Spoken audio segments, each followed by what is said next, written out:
Tinipon na ni Kuya ang lahat para sa pagsisimula ng hamon. Dito. Wait lang. Wow! Meron na po kaming idea na it's about Sipa and Siko, kuya. Pero yun nung nakita ko po yung mga numbers doon po sa parang stage, sabi ko, kaya ba to? Housemates, para sa inyong ikatlong league task, ang bawat miyembro ng inyong grupo ay maglalaro ng Sipako. Para sa third leg task challenge na Sipako, maglalaro sila ng pinaghalong larong Sipa at Piko. Bawat grupo ay gagamit ng dalawang paraan para tamaan ng Sipa. 3 members ang gagamit ng paa at 3 rin ang gagamit ng Siko. Sa Piko board ay makikita kung ilang beses kailangan tamaan ang Sipa at kung ano ang gagamitin para dito. Foot icon para sa paa at elbow icon para sa Siko. Diskarte na ng housemates kung paano ang pagkakasunod-sunod na gagawin nila dito. Ang sipa na tatamaan ay hindi dapat mahulog sa sahig o lumagpas sa play area dahil kung mangyari ito ay uulit ang bilang mula sa umpisa. Meron silang 6 na oras para sa challenge at ang grupo na may pinakamaraming miyembro na nakatapos sa Sipako board ang siyang mananalo.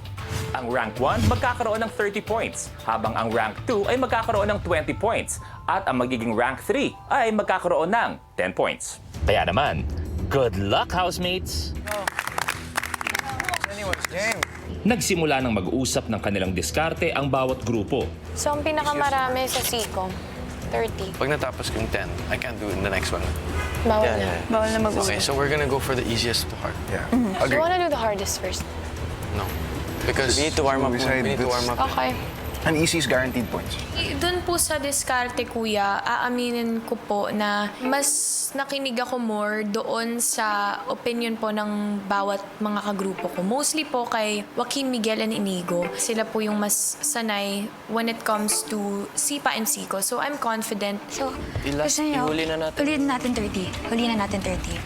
Tapos, una natin 10. Yung 10 na arms, pwede yan gawing Oo. second. Binis po namin muna yung skill levels po, kuya, ng isa't isa po. Pero i-strategize din natin yung oras kasi di ba pabilisan to. Oo. Basta itong first two, mabilis. Kaya mo 20? Saan ka? Saan ka? Siko Bro, pa. feel ko kaya niya 15 na pa. Binis ko po talaga sa kakayanan po nila. Dahil po si Anton po yung may pinakagamay, nilagay ko po siya sa 15 po na sipa. Determinado tayo, di ba? Pakita mo! Push mo! Yes, sir. Got this. Let's go! Sunod nang inilatag ng bawat grupo ang diskarte nila ng pagkasunod-sunod sa Sipako board. Yung strategy po namin, kuya, na mas unahin natin yung mahirap para matapos na at makagawa tayo sa huli, mas easy na sa huli. Housemates, players, ang inyong ikatlong league task ay magsisimula in 3, 2, 1, go!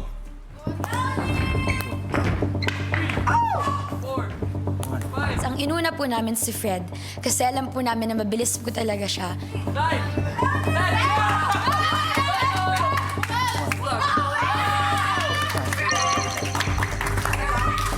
Kung mabilis na natapos si Fred, patuloy naman na sumusubok si Lee sa 5 sipa habang lamig-5 naman ang kay Anton. Fred!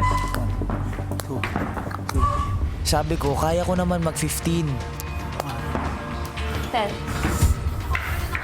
And gagawin ko talaga yung best ko na makaya yun.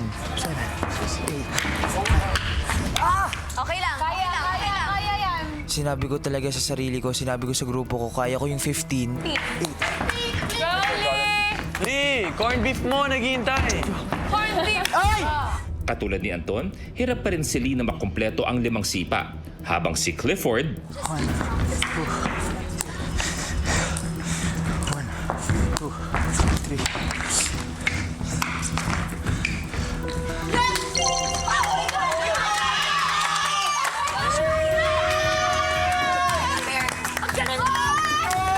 nakausad na nga sa ikatlong area ang Smiling Angels. Pero ang mga unang players ng 2 pang grupo patuloy pa rin sa pagsubok sa kanilang unang area. 2, 3,